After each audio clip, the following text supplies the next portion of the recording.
알지 못하고 성령님이 어떻게 하시는 것인지 모르기 때문에 성령님을 마치 무당이 신내림 받듯 하는 그렇게 대우하는 일들이 참 많습니다. 이건 성령님이 하시는 일을 모르고 성령님을 마치 하나의 귀신의 영처럼 대우하기 때문에 이상한 문제들을 많이 일으킵니다. 특별히 우리나라에 60년대부터 80년대까지 성령의 부흥 집회 이런 것들이 얼마나 많았습니까? 교회마다 심령 대부흥회다 그래가지고 해마다 교회 곳곳마다 부흥 집회가 난리를 쳤습니다. 저도 그 시절을 다 지내봤고 부흥이란 부흥회를 안 다녀본 곳이 없을 정도로 어린 시절에 다 뛰어다니면서 다녀봤습니다. 그때의 부흥사들이 참 그 어린 시절에 볼 때 부흥사들이 마치 천사 같아 보이고 하나님의 살아계신 정말 하늘에서 내려온 그런 사자같이 보이고 그럴 정도였습니다. 그런데요, 지금 가만히 제가 생각해 보면 그 당시 얼마나 엉터리들이 많고 잘못된 걸 가르쳐서 교회들마다 또 가정들마다 각 개인의 인생들마다 아주 나쁜 영향을 끼친 게 너무나 많구나 이런 사실을 깨닫게 됩니다. 제가 정말 직접 봤고 경험한 것 중에요, 이상한 것들이 있습니다. 어느 부흥회를 갔더니 부흥사 목사님이 설교를 하다 말고 성령의 불을 받아라 소리를 칩니다. 그러니까 그곳에 모이는 성도들이 다 아멘하고 손을 들고 난리를 치는데 이 목사님이 어떻게 하는지 아십니까? 성령의 불을 받아라 그러면서 숨을 그냥 이 바람을 마이크를 통해서 후 붑니다. 그게 성령의 불 받는 거라는 겁니다. 여러분, 성령은 어떤 분이시죠? 삼위일체의 하나님이시고 하나님의 영이시고 예수님의 영이십니다. 어느 한 사람이 성령의 불을 받아라 해서 입바람 분다고 성령이 가서 그렇게 성령이 무슨 사람의 종입니까? 하나님의 주권적으로 역사하시는 겁니다. 그러면 그게 무슨 불 받은 것이라고 난리를 칩니다. 또 어떤 사람은 그 부흥사 목사님이 머리에 손만 얹어도 벌떡벌떡 자빠집니다. 이게 뭐 하는 것인가 물어보니까 입신하는 거래요. 입신이 뭡니까? 그랬더니 천국을 간다는 거예요. 여러분, 이게 다 뻥입니다. 한참 있다가 이 사람들 일어나 실컷 자고 일어나요. 근데 뭘 봤니? 그러면 이상한 소리더라. 입신 물론 은사죠. 근데 어느 누가 이렇게 해서 입신이 되는 게 아닙니다. 또 어떤 사람은요,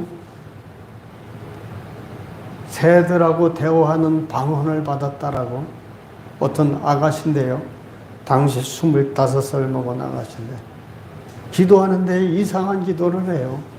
찍찍짹짹하고 무슨 새하고 대화를 하는데 이상한 일들이 많습니다. 그 외에도요, 이 성령에 대해서 잘 알지 못하기 때문에 여러 일들이 많고요. 그래서 우리가 성령님을 사모하되 성령님이 왜 우리에게 임재하시는지, 무엇하려고 성령님이 우리에게 은사를 주시는지를 알아야 됩니다. 여러분, 우리가 은혜와 은사라는 말이 있죠. 은혜는 무엇이죠? 은사는 무엇입니까? 엄밀히 말하면 은혜는 예수 그리스도의 은혜, 한 번 받은 영원한 은혜, 구원의 은혜, 이 모든 것은 하나님이 그리스도 예수를 통해 우리에게 주신 은혜죠. 은사는 무엇입니까? 성령을 통해 후천적으로 우리에게 주시는 은사들입니다. 그래서 대개 은사에 관련되어서는 성령이 우리에게 역사하셔서 어떤 능력과 은혜들을 주시는 겁니다. 이런 것들 일단 구분해야 됩니다. 이 성령관이 잘못돼서 여기서부터 이단들이 시작되죠. 소위 말하는 지금도 이런 운동을 하는 사람들이 있습니다. 문막에 어떤 교회도 그런 사람이 있습니다. 빈야드 운동이라고 이상하게 무슨 거룩한 웃음이라는 성령이 임하면 침을 질질 흐르면서 이상한 소리 하면서 짐승 소리를 내면서 쓰러지고 어떤 판타시아적인 이런 걸 경험하게 만들면서 이게 빈야드 운동이라고 합니다. 여러분, 성령님이 그렇게 하시는 거 아닙니다. 이게 다 잘못된 겁니다. 이래서 교회 안에 전쟁이가 생기고요. 교회가 분열되고 온전치 못한 일들이 많이 있었습니다. 이런 것은 성령님이 무엇을 하시는지 모르기 때문에 그렇습니다. 우리는 성령이 무엇인지 정말 정확히 알아야 여러분들이 이단에도 넘어가지 않고 다른 은사를 받을 수 있고 분별의 영이 생기게 됩니다. 성령이 어떻게 왜 주시는지 어떻게 임재하는지 모르기 때문에 영들 분별을 못해서 이상한 그런 행동들을 하는 겁니다. 그러면 우리 은사라는 말이 뭔가? 은사라는 헬라어 동사를 보면요, 카리조마이라고 되어 있습니다. 왜 헬라어 원어를 말하는가 하면 유식함을 드러내기 위해서 말하는 게 아닙니다. 그 말 뜻을 정확히 알아야 그 개념을 알기 때문에 그렇습니다.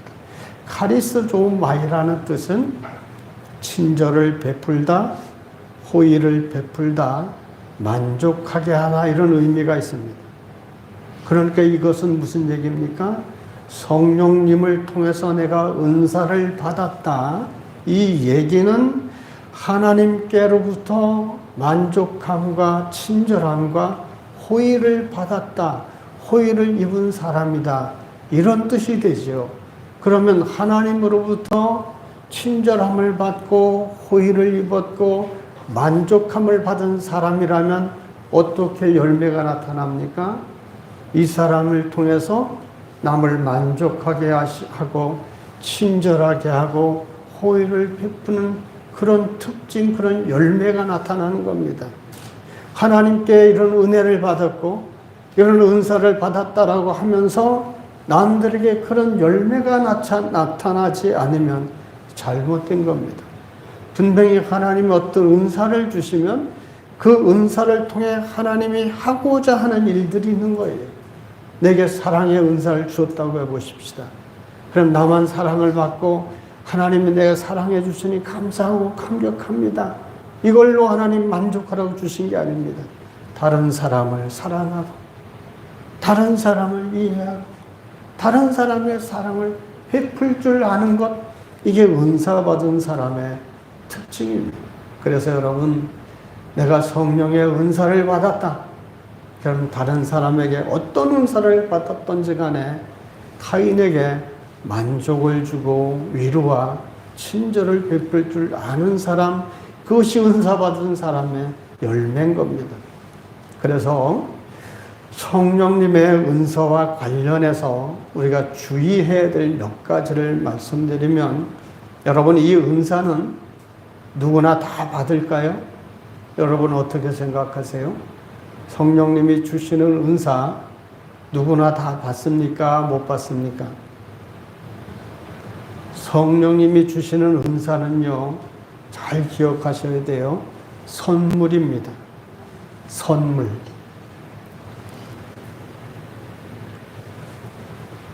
선물이기 때문에요, 누구나 다 받는 게 아닙니다.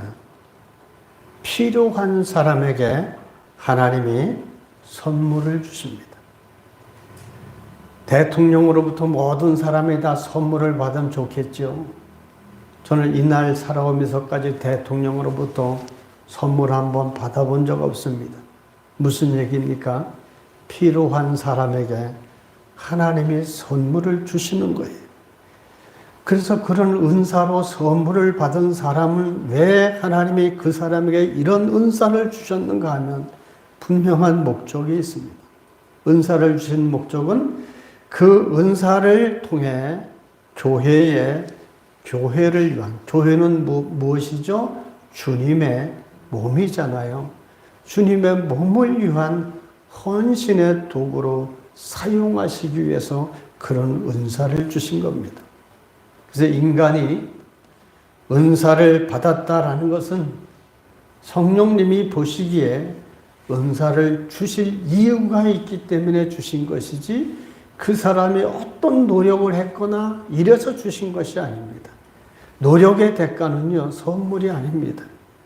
하나님이 이 사람은 이 교회에 이런 은사가 있어야 되겠구나 싶어서 그들에게 여러 은사, 지혜도 주시고 지식도 주시고 물질도 주시고 여러 은사를 주시는 겁니다. 그래서 은사는 모든 사람이 받는 것이 아니다라는 것을 기억해야 됩니다. 둘째로, 은사는 한 가지일까요? 여러 가지일까요? 여러 가지죠. 이것은 물어보나 마나한 일입니다. 은사는 형태나 행태가 하나에만 있는 게 아닙니다. 오늘 우리가 4절부터 6절까지 살펴본 것처럼 거기에는 은사라는 말과 직분이라는 말과 사역이라는 말이 나오지요. 은사와 직분과 사역, 이걸 어떻게 보시나요? 같은 말일까요? 다른 말일까요? 뜻은 다 한 가지 의미입니다. 직분이란 말은요, 헬라어로 디아코니아라고 하죠. 디아코니아라면 여러분 뭔가 많이 들어보셔서 아시죠? 섬기다, 봉사하다라는 뜻입니다. 그래서 봉사의 직분 또한 하나님이 주시는 은사의 선물인 겁니다. 사역은 에네르케마라고 합니다. 헬라어로 에네르케마라고 하는데 이것은 어떤 성과 혹은 일을 뜻합니다. 그렇기 때문에 은사라는 말은요, 직분이라는 말로도 사용되고 사역으로도 표현될 수 있다는 것을 알아야 됩니다. 그러나 공통점이 뭐죠? 은사나 사역이나 직분의 공통점은 뭡니까? 거기에 여러 가지로 표현된 말씀이 있죠. 여러 가지나, 이 여러 가지라는 표현된 말이 헬라어로 다아이레시스라고 되어 있습니다. 다아이레시스. 우리 한번 해볼까요? 다아이레시스. 잘 안 되죠? 우리 무슨 음식 만들 때 레시피 이런 말 있잖아요. 그 비슷하잖아요. 다아이레시스라는 말은 뿌리가 같다 이런 뜻이에요. 은사를 받은 또 은사나 사역이나 직분이나 그 원 뿌리는 같다. 과일 가게에 다양한 과일들이 많이 있지 않습니까? 딸기도 있고 사과도 있고 배도 있고 감도 있고 여러 과일들이 있습니다. 그런데 그 과일들이 뿌리가 같을까요? 다 다르지요. 모양도 다릅니다. 맛도 다르죠. 그런데 이 헬라어에서 말하는 다아이레시스라는 말은 뿌리가 같은데 모양은 다르다 이런 뜻입니다. 그래서 하나님이 성령님이 주시는 모든 은사는 같으나 모양은 다르게 나타나는 거예요. 그래서 성령님이 주시는 은사가 방언의 은사, 신유의 은사, 예언의 은사, 무슨 여러 은사들, 영들을 분별하는 은사, 지혜의 은사, 지식의 은사, 여러 은사들이 모양은 다 다르게 나타나죠. 누가 방언 받았습니다. 누가 병 고치는 은사 받았습니다. 근데 뿌리는 어디서 오죠? 다아이레시스, 성령님을 통해서 오는 거예요. 이게 은사입니다. 세상에는 이런 것이 있을 수가 없지만 하나님에게는 이런 놀라운 은사의 다양한 모습이 나타납니다. 근데 여러분, 우리가 고린도전서 12장을 지금 읽어봐서 은사의 종류에 대해서 알고 있겠지만 성경에 또 어느 곳에 은사에 대해 말씀한 곳이 있나요? 여러 곳이 있습니다. 구약 성경에도 있고. 그런데 로마서 12장 보면요. 로마서 12장 6절로 8절에 보면 고린도전서 12장에서 말하는 은사만 있는 게 아닙니다. 로마서 12장 6절로 8절 여러분 잘 기억해서 확인해 보십시오. 제가 읽어드리겠습니다.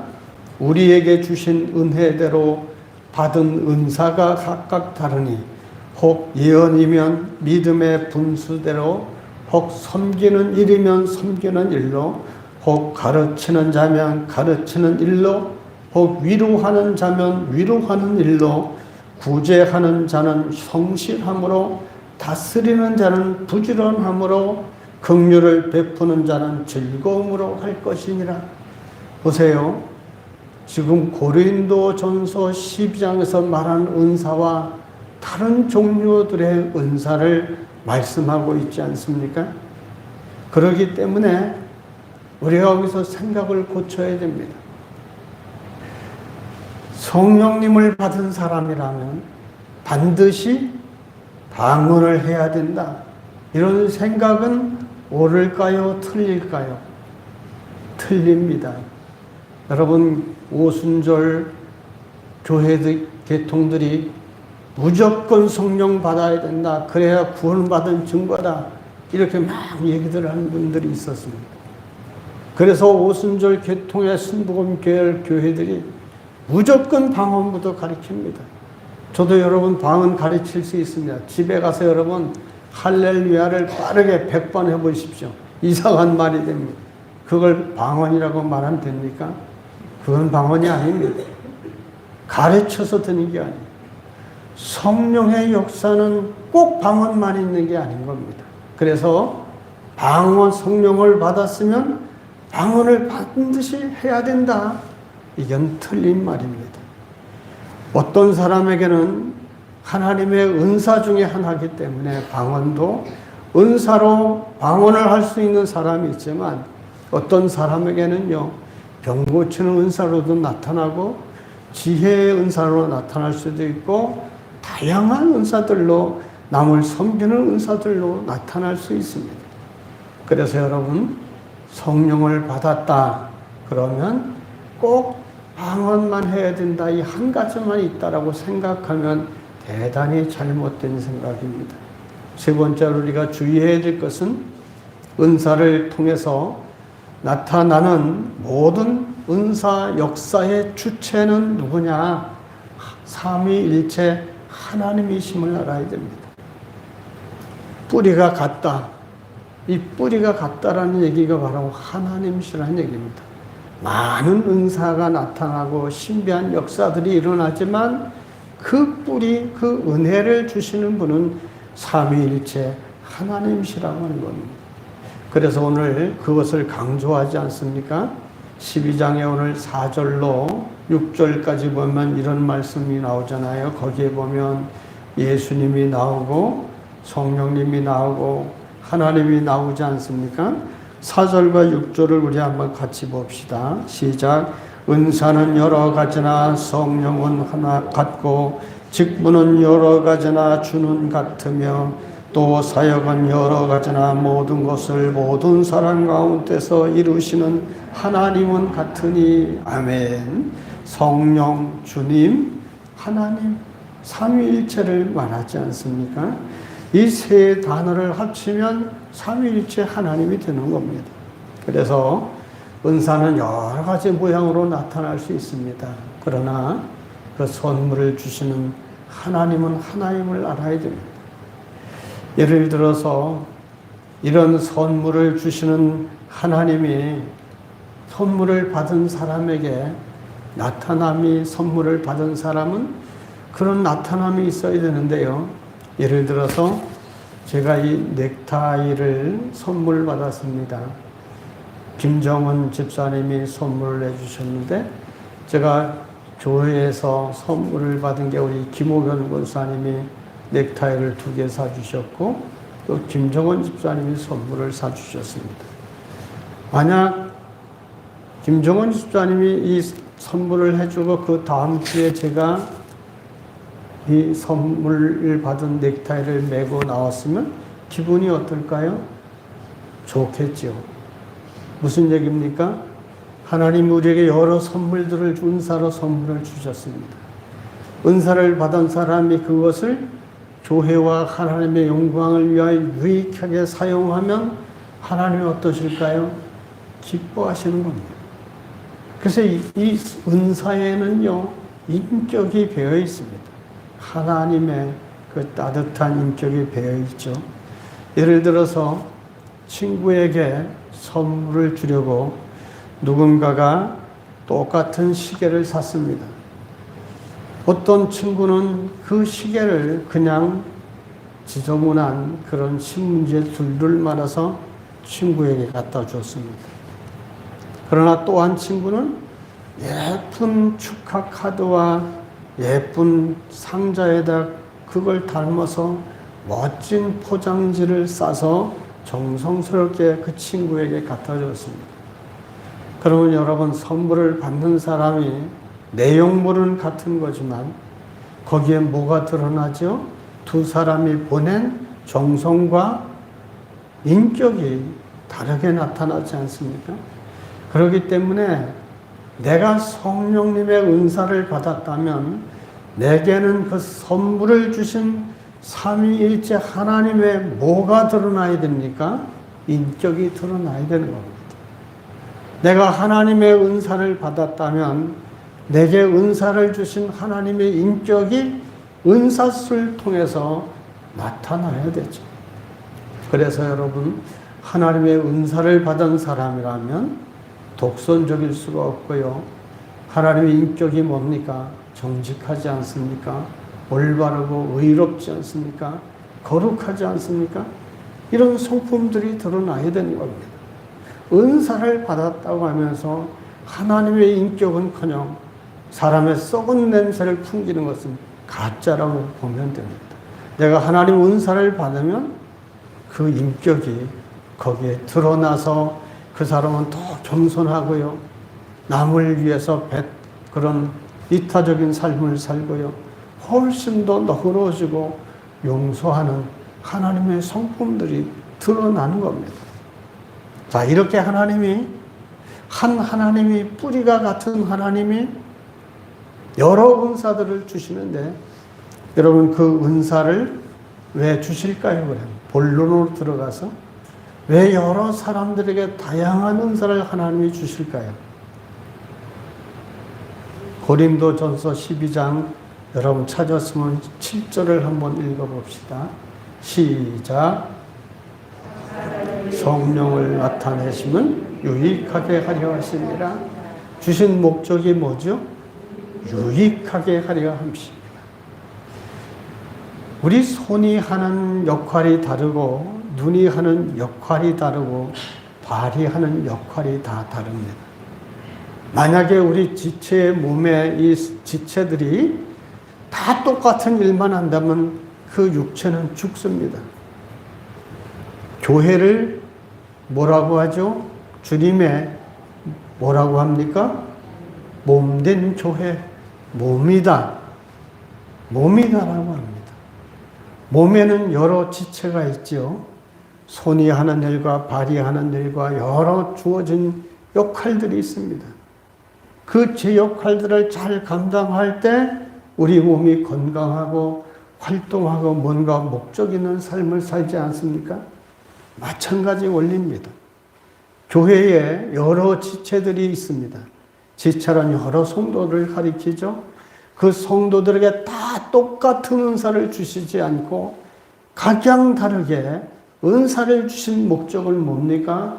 그 하나님의 인격이 배어나도록 은사를 받은 대로 제 역할을 잘 감당하면 우리 육체의 지체들이 제각각 맡은 대로 잘 활동하면 우리 몸이 건강하고 목적 있는 어떤 방향을 향해 살아갈 수 있는 것처럼 교회도 이런 하나님이 주신 각 지체들이 은사대로 자기 활동을 잘하면 누가 자라나고 건강하게 되죠? 주님의 몸인 교회가 그렇게 되는 겁니다. 원리가 거기 있습니다. 그래서 은사를 주신 목적은 교회를, 성도를 유익하기 위해서입니다. 성령님의 은사를 받았기 때문에 우리는 누구나 다 성령을 받았습니다. 고린도전서 12장 3절에서 하신 말씀이 있죠. 여러분 그게 무슨 말이죠? 누구든지 읽어보시죠. 성령이 아니시고는 예수를 주라 할 수 없느니라. 그렇다면 지금 여러분 분명한 사실은 뭐예요? 여러분에게 누가 임재해 계셔요? 성령님이 임재해 계십니다.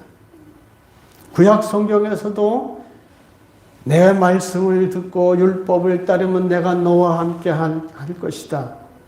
두려워하지 말라 내가 너와 함께 함이니라. 이 함께 하신다는 의미가 뭘까요?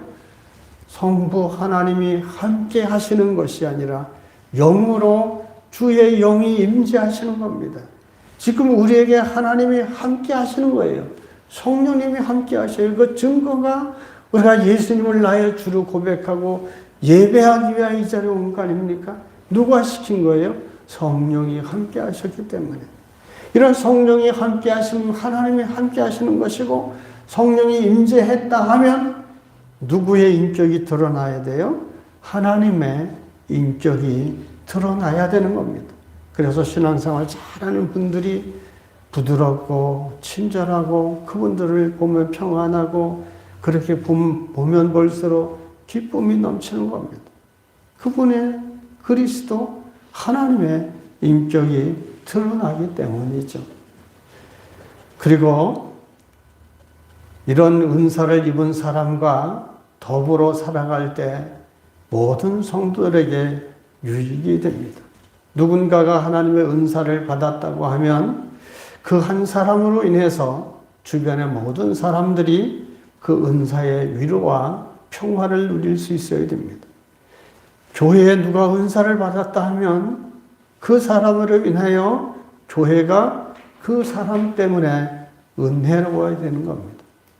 그래서 결과적으로 그런 사람들 때문에 은사를 주신 하나님께도 유익이 되죠. 그래서 여기서 우리가 두 가지 중요한 사실을 깨닫고 여러분이 판단할 수 있는 그런 지혜를 얻게 되는데 그게 뭡니까?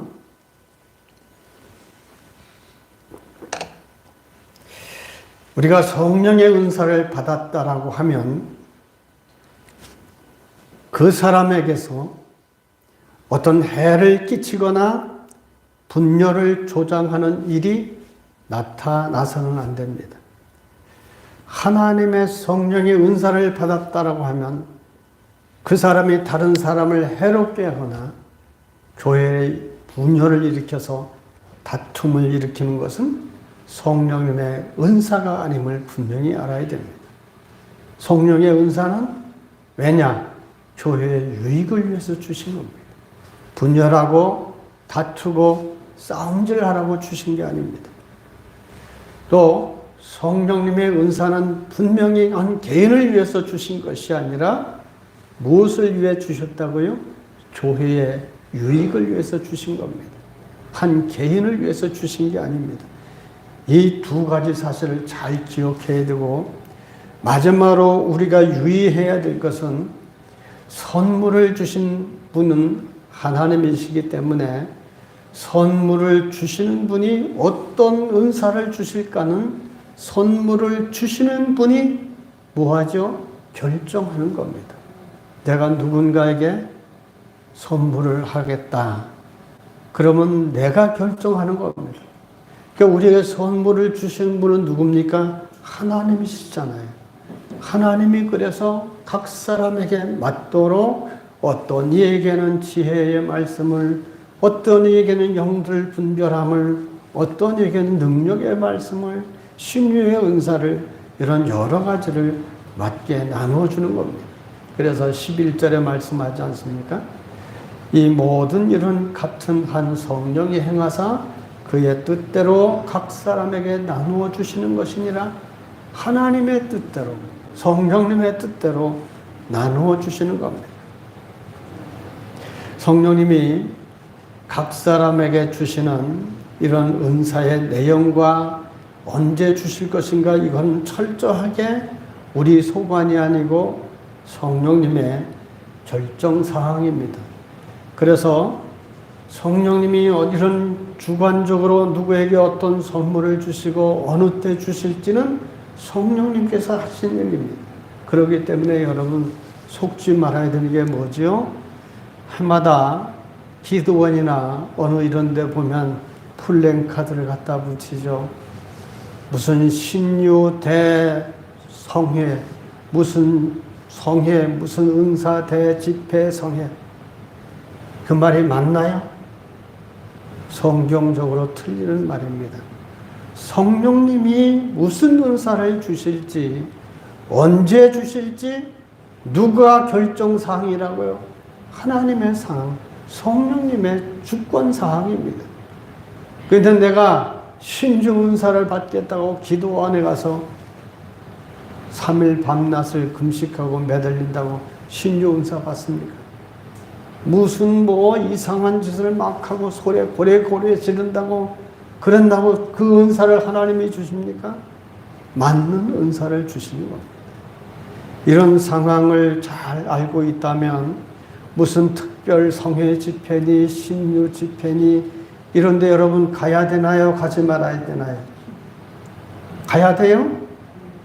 그런데 가는 거 아닙니다. 이 사실을 알고 있으면요, 그런데 가는 건 농락당하는 것에 불과합니다. 사람을 막 흥분시켜서 이상한 짓을 하게 합니다. 그런 건 다 잘못된 걸 알고 성경적으로 그런 집회가 불가능하다는 사실을 오늘 말씀을 통해 알지 않았습니까? 은사는 인간의 노력으로 주시는 게 아닙니다. 주님이 필요에 따라 주시는 거예요. 내가 노력해서 받는 게 아니라고 하지 않았습니까?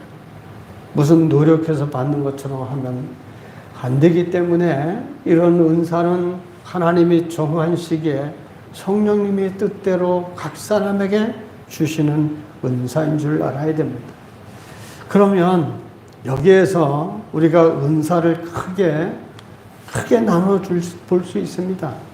영을 분별한다든가 병을 고친다든가 무슨 여러 방언을 한다든가 무슨 여러 은사들이 있는데 이 은사들을 크게 나눠 보면요, 잘 기억하세요. 내적 은사와 외적 은사로 나눌 수가 있습니다. 은혜를 받을 때는요, 두 가지 현상이 나타날 수 있습니다. 제가 사춘기 시절에 제가 성령의 은사를 받은 적이 있습니다. 성령 체험을 했습니다. 그때 제가 신앙생활을 막 시작할 때인데 당시에 전도사님이 이런 말씀했습니다. 너가 이 부흥의 기간에 하나님이 계신지 안 계신지를 체험해라. 만약 하나님이 체험되지 않고 없다라고 느껴지면 교회를 떠나도 좋다. 단 네가 그런 은혜를 받기 위해서 네가 그 준비 기간에 기도는 해야 된다. 네가 얼마나 하나님을 경험하려는지 너한테 달려있다. 그래서 제가 그 은혜를 받기 위해서 하나님을 경험하기 위해서요, 추운 겨울밤에도 산속에 들어가서 어린 놈이 기도하고 그랬습니다. 처음에는 얼마나 무서운지. 그런데 하나님을 일단 체험해야 되니까. 그래서 하나님 앞에 그렇게 기도했습니다. 일주일을 기도했습니다. 그리고 부흥회가 시작하면서 제가 금식을 시작했습니다. 그런데요, 아무런 은혜도 없어요. 마음에 감동도 안 오고, 마음은 점점 냉랭해지고, 사흘째 되는 날은요, 하나님이 없나 보다. 그날 밤인데, 많은 분들이 마루에 엎드려서 막 하나님께 기도하는데, 밤에 당시 철야 기도는 밤새워서 합니다. 어른들이 막 밤새워 기도하고 그러는데 나는 저 맨 뒤에 야전 잠바를 입고 가만히 앉아서 이게 뭐 하는 짓인가. 뭔가 홀렸다가 정신이 번쩍 들어온 느낌이 들었습니다. 야, 하나님이 안 계시는데 내가 미쳤었구나. 내가 이게 뭐 하는 짓이지? 내가 이 날만 새면 나는 이제 교회를 떠나야 되겠다. 그렇게 마음을 놓고 있었습니다. 열심히 내 준비를 해야지. 그런데 밤 12시쯤에 전도사님이 모포를 하나 들고 교회 앞에, 강단 앞에 오더니 무릎을 꿇고 막 기도를 하십니다. 그 전도사님이 40일 금식 기도하시는 분이에요. 막 몸부림치면서 기도하는 것을 가만히 이렇게 보다 보니까 아, 나도 마지막으로 저렇게 한번 해봐야겠다. 근데 마지막으로 나도 저렇게 해보고 경험되지 않으면 난 교회를 떠나겠다. 그래서 전도사님이 막 몸부림치는 그 옆에서 전도사님은 모포를 뒤집어 쓰고 나는 야전 잠바를 뒤집어 쓰고 정말로 기도에 힘을 쏟았습니다. 근데 기도가 안 나와요. 여러분이 그런 걸 경험해 보시면 알지만 시험이 들면요, 간신히 나오는 말이 하나님밖에 안 나와요. 이미 마음이 식어 있거든요. 안 나와요, 목소리가. 근데 그렇게 애를 쓰고 얼마큼 기도하는데 이건 제가 순전히 느낀 주관적 체험입니다. 객관적인 것도 다르죠. 주관적으로 어떤 체험이 있는가 하면 갑자기요, 그 추운 겨울인데 제 등이 후끈하면서 이 속에 입술이 꽉 막혀서 아무 말도 안 나오던 내 입에서 마치 이 뚝이 물뚝방이 터져서 물이 쏟아지듯이 막 기도가 쏟아져 나오는데요. 이게 얼마나 그 시원한 마음에 들면서 막 기도가 쏟아져 나오는데 그때 내 혀 끝에 쇠 단어가 달린 것 같아요. 다른 말이 막 나옵니다. 내가 생전 듣도 못했던 말들. 이게 바로 이게 성령의 은혜구나. 이런 걸 깨달으면서 막 기도가 쏟아지는데요. 전혀 힘이 들잖아요. 밤새도록 해도 힘도 안 들고요. 이게 이제 겉으로 나타나는 이상한 소리가 방언의 외적인 은사를 받은 증거잖아요. 그럼 그렇게 기도하는 사람의 마음에는요, 내적인 은사가 있습니다. 이런 은사가 임할 때 마음이 얼마나 기쁜지 몰라요. 세상에 내 지금까지 살아오면서 그런 기쁨을 경험해 본 적이 없어요. 시험에 합격하면 기쁘죠? 저도 시험에 갈 때 얼마나 기쁜지 모릅니다. 그러나 그런 기쁨은 아무것도 아닙니다. 끊임없이 솟아오르는 이 내적인 기쁨이 얼마나 기쁜지요. 마음이 기쁘고 그러면서 막 눈물이 쏟아져요. 하나님이 나를 이렇게 감싸고 이렇게 살아계신데 내가 하나님이 없다라는 말이 이게 말이 되는가 싶고 하나님의 그런 나를 감싸는 그런 은혜가 내 마음에 너무 넘치니까 밤새도록 눈물과 콧물을 흘면서 기쁨이 충만한 적이 있었습니다. 이게 성령 받은 사람의 내적인 은사와 외적인 은사가 그렇게 있는 겁니다. 그래서 여러분, 은사를 받을 때 내적인 은사를 받은 사람은요, 이런 외적인 은사가 안 나타날 수 있습니다. 내적인 은사를 받는 사람, 마음의 평안과 기쁨과 즐거움과 이런 것이 내적으로 나만이 주관적으로 체험되는 은사잖아요. 그런데 이런 은사는요, 그 사람이 은사를 받았어도 처음엔 드러나지 않습니다. 그러나 세월이 지날수록 사람과 만나면 만날수록 그를 통해서 내적인 은사들이 인격적으로 드러나게 되어 있습니다. 반면에 외적인 은사는요, 외적인 은사를 받는 순간에 다른 사람들이 알 수 있습니다. 그 사람이 기도할 때 방언이 튀어나온다든가, 그 사람이 기도하니까 병이 난다든가, 이런 것들은 당장 이 사람의 외적 은사를 받았다. 이런 것을 우리가 알 수 있죠. 그런데 여기에 우리가 조심해야 될 거 있습니다. 내적인 은사와 외적인 은사가 다 중요한데 겉으로 드러나는 은사에 집착하게 될 때 문제가 됩니다. 여러분의 외적인 은사는 내적인 은사와 외적인 은사는 분명히 구분할 줄 알아야 되는데, 내적인 은사는 하나님이 사모하는 모든 사람에게 주십니다. 외적인 은사는 하나님이 모든 사람에게 주시는 것이 아니라 필요에 따라 주십니다. 그래서 무슨 한월산인가요? 거기 이천성 목사가 개들도 방언을 하는데, 기도원 개들도 방언을 받는데 인간이 방언을 못 받는다고 이런 소리를 하는 사람이 있어요. 그 이천성이 이단입니다. 이것은 성령을 오해한 거죠. 하나님의 은사는 필요에 따라 주시는 거예요. 모든 사람이 다 받는 게 아닙니다. 그러나 내적인 은사는 모든 사람에게 다 주십니다. 또 우리가 이 비유로 말한다면 내적인 은사는 마치 생활 필수품과 같은 게 내적인 은사입니다. 사람들이 살아가는 데 있어서 절대적으로 필요한 게 생활 필수품이잖아요. 그리스도인으로서 살아가는 데 절대적으로 필요한 게 이 내적인 은사입니다. 내적인 은사들이 뭐가 있습니까? 성령의 9가지 열매 같은 것이 대표적인 겁니다. 기쁨이 있고 인내와 충성과 봉사와 헌신과 여러 가지가 있지 않습니까? 이런 것이 내적인 은사입니다. 이건 그리스도인이 반드시 가져야 될 그런 은사죠. 외적인 은사는 그런 것이 아니라 병고를 고친다던가 무슨 이런 것들, 이런 것은 하나님이 필요에 따라서 주시는 겁니다. 그러면 이런 내적인 은사와 외적인 은사에서 문제를 제일 많이 일으키는 은사가 어떤 은사일까요? 네, 보나마나 외적인 은사죠.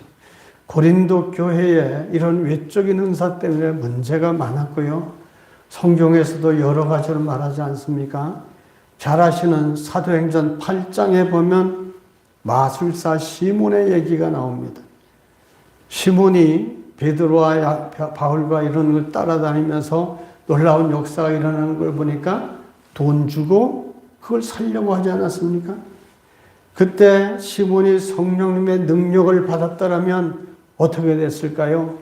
이상한 이단이 생겼을 테고 이상하게 망가졌을 겁니다. 하나님이 막으신 것이죠. 예수님도 말씀했습니다. 이거에 대해서 뭐라고 말씀하셨는가 하면 여러분이 잘 아시는 마태복음 7장 21절과 23절입니다. 이 말씀을 깊이 새겨들어야 됩니다. 주님이 이렇게 말씀했습니다.